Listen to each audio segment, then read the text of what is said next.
সাল্লাল্লাহু উম্মত ঠিক না? আমরা রাসূল সাল্লাল্লাহু আলাইহি ওয়াসাল্লামের উম্মত। এই উম্মতকে মৌখিক স্বীকৃতির মাধ্যমে না আমলের মাধ্যমে? আমলের মাধ্যমে হতে হবে।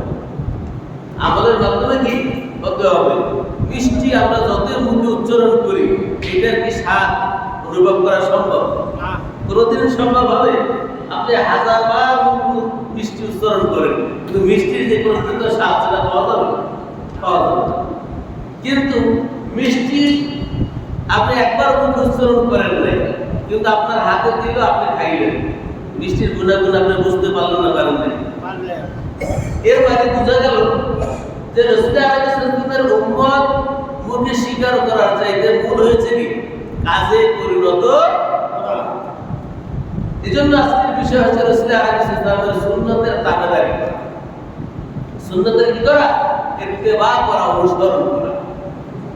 সম্মানিত ভাইরা, আল্লাহ পাক রব্বুল আলামিন কালামে হাকিমে ইরশাদ করেন, মা খালাকাতুল জিন্না ওয়াল ইনসা ইল্লা লিয়াবুদুন।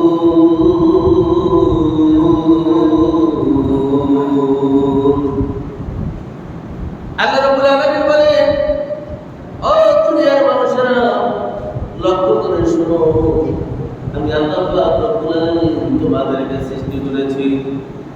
আমি মানুষ এবং জিনকে সৃষ্টি করেছি কেবলমাত্র শুধুমাত্র আমি আল্লাহ পাক রব্বুল আলামিনের গোলামি করবে, আমি আল্লাহ রব্বুল আলামিনের দাসত্ব করবে, আমি আল্লাহ রব্বুল আলামিনের হুকুম মতন চলবে। এই উদ্দেশ্যেই শুধুমাত্র আমি তাদেরকে সৃষ্টি করেছি, অন্য কোনো উদ্দেশ্যে আমি তাদেরকে সৃষ্টি করি না। আমাদের সৃষ্টির মূল উদ্দেশ্য কি? আল্লাহর গোলামি করবো, এটাই কি মূল উদ্দেশ্য। আমার ভাইরা, আল্লাহ রব্বুল আলামিন এই আয়াতের মাধ্যমে আমরা বুঝতে পারলাম এখানে বান্দার প্রতি মানে আল্লাহ রব্বুল আলামিনের হুকুম পালন করা, আল্লাহর ইবাদত করা, এটা বান্দার কি হক। আল্লাহর গোলামি করা, আল্লাহর ইবাদত করা, আল্লাহর বন্দী করা, এটা কি বান্দার হক। আল্লাহর প্রতি এটা বান্দার অধিকার। এটা কি আল্লাহর অধিকার, বান্দার প্রতি। বান্দা কি করবে? আল্লাহকে গোলামি করবে, আল্লাহর ইবাদত করবে, আল্লাহকে রব বলে মনে প্রাণে স্বীকার করবে। এটা কি বান্দার কর্তব্য, আল্লাহর হক। এজন্য আল্লাহ সুবহানাহু ওয়া তাআলা অন্য জায়গায় বলেছেন, আল্লাহ সুবহানাহু ওয়া তাআলা ইরশাদ করেছেন, আমি তোমাদেরকে কেবলমাত্র শুধুমাত্র আমার বন্দেগীর জন্যই এই পৃথিবীতে তোমাদেরকে প্রেরণ করেছি। আমরা কি করবো? আল্লাহ তাআবুদু ইল্লা ইল্লাহ। আমরা কেবলমাত্র শুধুমাত্র আল্লাহর ইবাদত করব, আল্লাহর গোলামি করব, এটাই কি আমাদের কর্তব্য, আল্লাহর হক। আমার ভাইরা, বান্দার কর্তব্য যদি বান্দা পালন করে, আল্লাহর হক আদায় করে, আল্লাহ রাব্বুল আলামিনের একটা কর্তব্য বান্দার উপরে হয়ে যায়। বান্দা যদি আল্লাহর গোলামি করে, আল্লাহর ইবাদত বندگی করে, আল্লাহর গোলামি করে, আল্লাহর দাসত্ব করে, তাহলে আল্লাহ রাব্বুল আলামিনের একটা কর্তব্য হয়ে যায় বান্দাদের প্রতি। এটা হচ্ছে বান্দাদের হক। সেই হকটা কি? আল্লাহ রাব্বুল আলামিন তাদেরকে জান্নাতুল ফিরদাউস দান করবে। যদি আল্লাহর বান্দা আল্লাহর গোলামি করে, আল্লাহর হুকুম মানে, আল্লাহ পদ্ধতি অনুযায়ী যদি চলে, আল্লাহর হক হয়ে যায়, ওই বান্দা কি করা? জান্নাত পাবে। আল্লাহ রাব্বুল আলামিন বলেন, ইল্লাল্লাযীনা আমানু ওয়া আমিলুস সলিহাতি কানাত লাহুম জান্নাতুল ফিরদাউসি নুজুলা।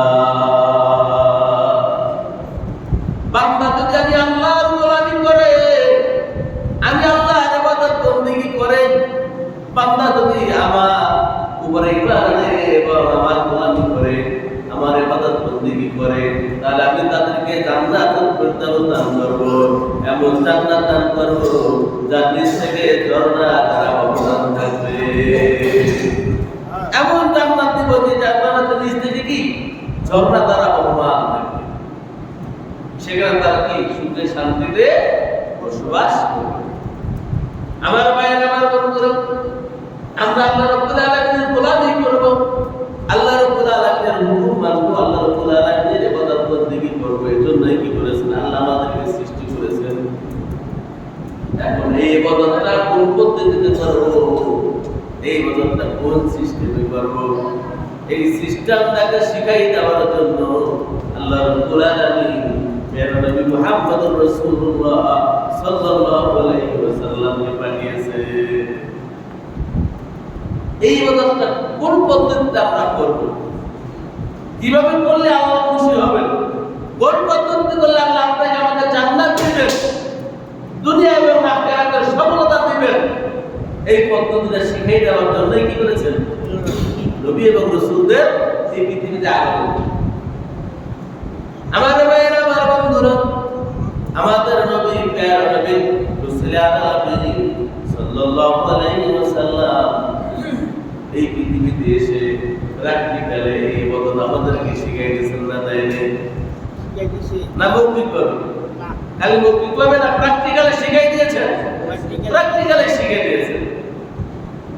আল্লাহ রাব্বুল আলামিনের হক, আল্লাহ রাব্বুল আলামিনের অর্ডার, বান্দা কি করবে? আল্লাহর ইবাদত করবে, আল্লাহর গোলামি করবে, এটা বান্দার কর্তব্য। আমরা কালেমার ভিতরে বলি আশহাদু আল্লা ইলাহা ইল্লাল্লাহু ওয়া আশহাদু আন্না মুহাম্মাদান আবদুহু ওয়া রাসূলুহু। এখানে কয়টা অংশ? দুইটা অংশ আছে। আল্লাহ রাব্বুল আলামিন আমাদেরকে শিক্ষা দিয়েছেন, ও দুনিয়ার মানুষেরা তোমরা সাক্ষী দাও। তোমরা কি করো? সাক্ষী প্রদান করো। আশহাদু আল্লা ইলাহা ইল্লাল্লাহ, আমি সাক্ষ্য দিতেছি যে আল্লাহ ছাড়া কোনো ইবাদতকারী নাই, আল্লাহ ছাড়া কোনো সৃষ্টিকর্তা নাই, আল্লাহ ছাড়া কোনো পালন করনেওয়ালা নাই, আইনদাতা নাই, বিধানদাতা নাই। এই সাক্ষ্য কি করো? তোমরা প্রদান করো। এই সাক্ষী আমরা দিয়েছি না? সাক্ষী দিয়েছি আমরা। তাহলে এই সাক্ষী দেওয়ার মাধ্যমে আমরা আল্লাহর গোলামি করব, আল্লাহর বন্দেগী করব, আল্লাহর দাসত্ব করব, আল্লাহকে আমরা রব বলে স্বীকার করব, রব বলে মেনে নেব, অন্য কাউকে আমরা রব বলে স্বীকার করব না।